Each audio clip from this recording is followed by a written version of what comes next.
Hello and welcome to another episode of The Shift powered by ET Edge Insights.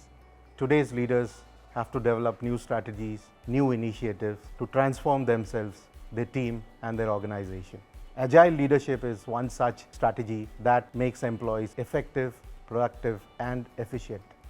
To know all about the Agile leadership story, today we have with us Mr. Jairam Panch. He is the COO of Turner International. Welcome to Turner, a global project management and construction management consultancy company. We have got a strong presence in more than 10 countries right now, where we provide consultancy services such as project management, construction management, cost consultancy, building information modeling, pre-construction and technical due diligence services. I'm extremely passionate about how we grow what we do on our projects, how rightly we serve our clients, how do we build a team, how do we manage our stakeholders, work cooperatively and cohesively in a very collaborative manner with the contractors, consultants and all our employees put together, and that gives me a lot of satisfaction, and I'm so proud of what the team has really done for the country and globally across all the countries that we operate. It wouldn't have been possible without the team, and I strongly believe in a leadership that is more people oriented, empowering the people, explaining to them what needs to be done. Right then, Jairam, thank you for taking the time out and speaking to ET Edge Insights. It's a pleasure to host you. Thank you so much for having me on this show. First and foremost, what is Agile leadership and how does it differ from traditional leadership styles? It's a very good question. We are all very familiar with the traditional leadership styles. We talk about democratic, we talk about delegative, we talk about laissez-faire, we talk about servant leadership, we talk about autocratic. There are several types of leadership style, but something that comes very close to my heart is the agile leadership. Right. And the reason being is, right from the pandemic days, you would have seen that one thing that we were all taught to kind of lead from the front is how resilient we can be, how we can embrace the change that we are being forced into, and then how do we come out of it successfully. Right. So it probably was there even before, but I think agile leadership really started to gain a lot of relevance right from those pandemic days, and it's all about having a change mindset. So the key thing is you have a change mindset, you're completely versatile, you know exactly what you're doing, you're completely in line with, in sync with the market needs, you're responding to the customers, you're responding to the products. So you're responding to everything that's kind of relevant to your business. Right. So be it people, be it your product, be it the market and things like that. So I think from that perspective, wearing that hat on being very agile in the leadership style becomes very relevant. Right. It also improves, it also has to do a lot with the staff empowerment, staff collaboration, and creating a very, very people-centric ecosystem. I think organizations is all about people, and when we talk about agile, it's all about taking that extra mile. Right, right. Very interestingly, you talked about implementing something with a change mindset. Now we've seen while this is incorporated, there are several challenges that come forward. Obviously, those challenges have to be overcome, and probably organizations who do that, they explore opportunities out of it. So with regards to agile leadership, how do you see that? Many challenges. I'll tell you the reason why. Any change you make in terms of a leadership style, there has to be resistance. Right. It's not that you can overcome that by nature. We are used to be in a very comfort zone. That's the way we work. So the moment there is a change, there is a resistance. The next thing that comes very important to play is the conflicts. Right. So we all learn in all those business schools about conflict management. How do we deal with that? Because it's all about people again we are dealing with. That's an important item. The third thing is about team dynamics. So all these three I think are the major issues that really come to the fore when we are talking about embracing a leadership style which is kind of different from what you've been used to for some time right now. And I'll give you some examples in terms of how to give you some examples, but before that let me tell you how do you really make it happen. In order to really go over these challenges, the first thing is you need to create a change management system within the organization. The moment you create a change management system, which is all about getting the right people onto the leadership team, having a committee that will kind of oversee the change management for a particular duration until you really see that it's kind of happening, and then you can hand over the baton to the managers and the thing. Remember, this is a cultural change within a company, and you have to give its time. It cannot be forced. This is something that we feel that it has to slowly start from the leadership. It's top down, but obviously the more intense it is, the more we create these committees, we put these change management system, and then we also have a very structured way of running this entire thing. There will be a very good employee engagement into this entire, the change process. Right. And some examples that I can give is, say, for example, these days we are being challenged with, you must have heard about the initiatives from the climate perspective, the Right. world over. Everyone is moving towards ESG. ESG has become more a compliance matter, more a mandatory matter that every organization will have to do that.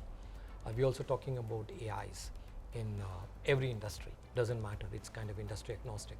Everyone figures out how AI can be done. Right. So these are all some of the changes that's kind of happening, and everywhere that you see is also, it's more going towards people. Organizations are more, they are listening to the people. It's not just a one-way traffic, it's a two-way traffic that's there. So these are some of the examples and the changes that has kind of happened, which I think is very relevant to our industry. And they're all part of being agile and how we take this journey forward. That's very well explained, putting the customers in front, the people that you mentioned. While implementing agile leadership, when we talk about the customers or the people you talked about, what are the changes you see when agile leadership is in operation compared to some traditional leadership styles? A lot of changes bring in. As I said, it's a gradual process. Right. I can give you some examples within what we do on some of our projects. We conduct what we call as creating the right environment sessions on our project sites. It's done across all our job sites and the offices. The primary purpose of that is to get the feedback from every employee on the job site for across various parameters of the project. It could be related to the project, it could be related to the leadership, it could be related to the environment that they are working on, could be related to the client, and so many other things. What it does is, we have people who come from diverse backgrounds, industry experiences. Right. Once we have everybody on the same table platform and we ask them to explain all these things, it gives us a good perspective, and then and we get to know what's exactly happening. We call it reading the pulse. So we are able to read the pulse exactly, and then we are able to kind of do a course correction, and then what we call is feed forward. Take those feedback, implement it, and get it over to the next level. Right. So what it does is, this creating the right environment session is just an example where we really show that we are running an organization that's mainly for the people, it's by the people. Right. And at the end of the day, it brings a transformation over a period of time, and they're all positive. Right. So, and the leaders are also now getting into the experience of accepting feedback, which is again part of the agile thing that I say. Right. Is you accept the feedback. It's not just a one way. Now you do the course correction. Now let's take it to the next level. Right. Right. The client gets a lot from the entire thing because it's all about feedback. Right. It's all about feedback. Once the feedback is given, there's a course correction happening, and then you improve ourselves. And at the end of the day, we are very project driven, we are very client driven, and our jobs are all, we are project management consultants. We are across job sites in any part of the country or globally that we are operating.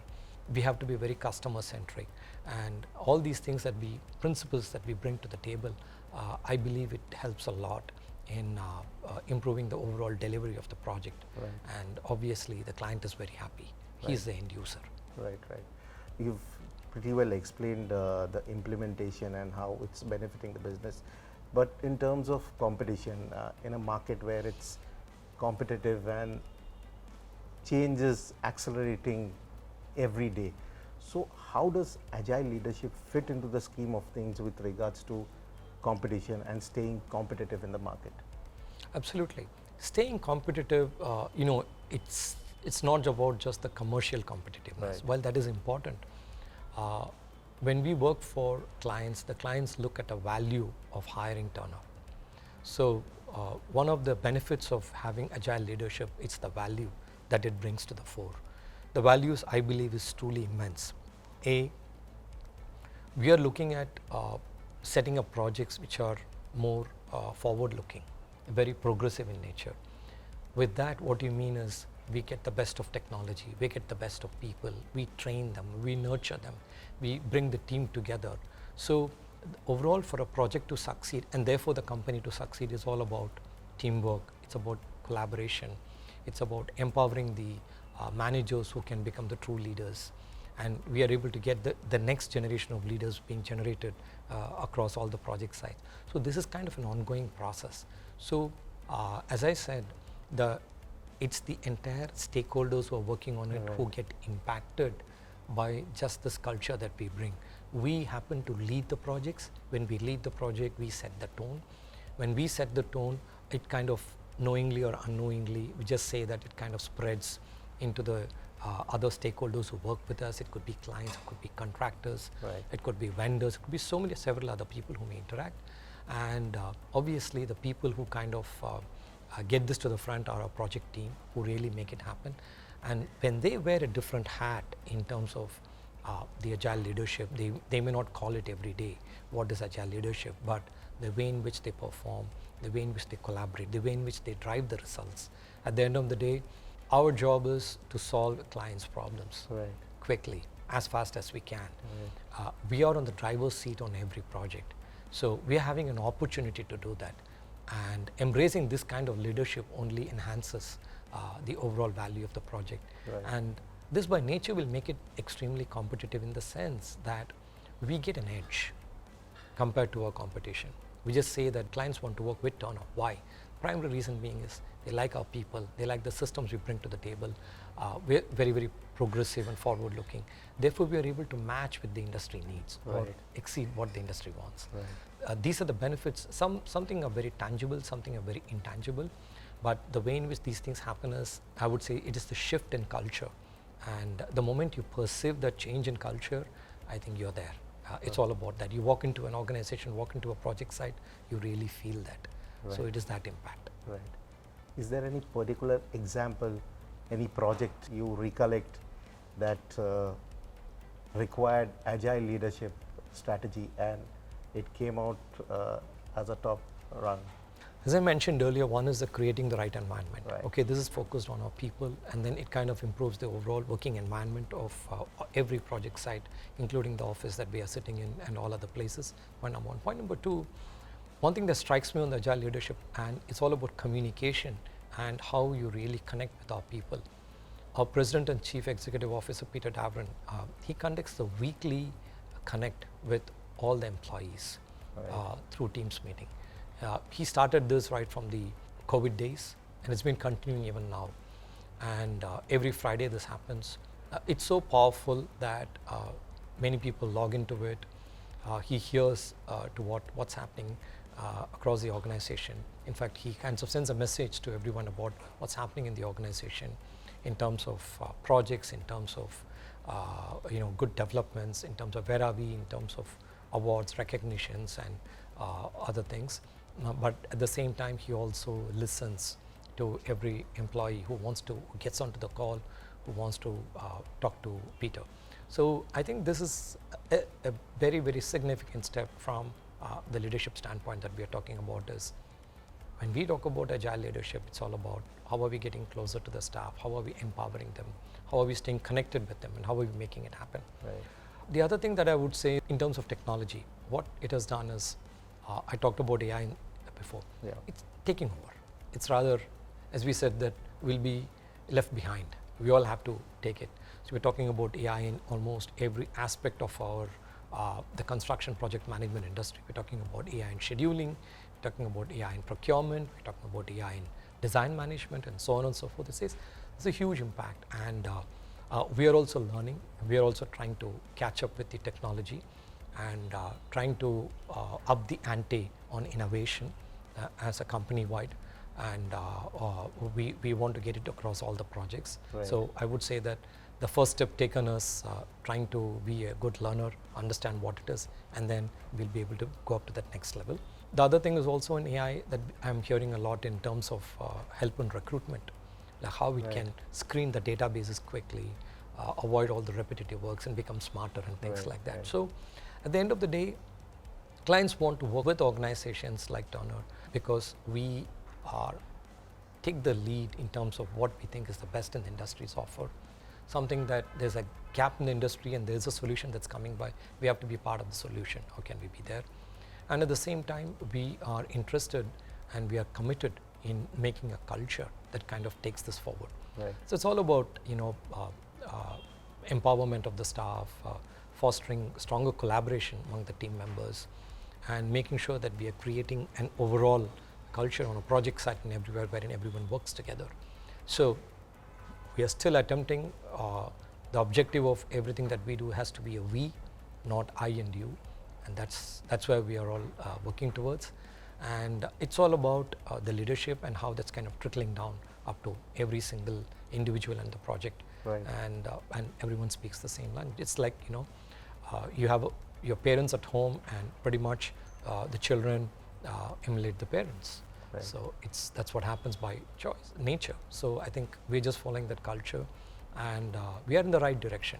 We have very good leadership and across the globe we are doing this. So you've said you're in the right direction, fantastic. But so one question that comes into mind is how do you think it's going to shape up in the next 5 years when you talk about agile leadership with respect to Turner International? So whatever I told you is some of things have already in place, some things have just started. So I think with the right mindset that we are carrying, I'm sure that we will be, we are already industry leaders in many countries that we are operating, and we should only take it to further heights.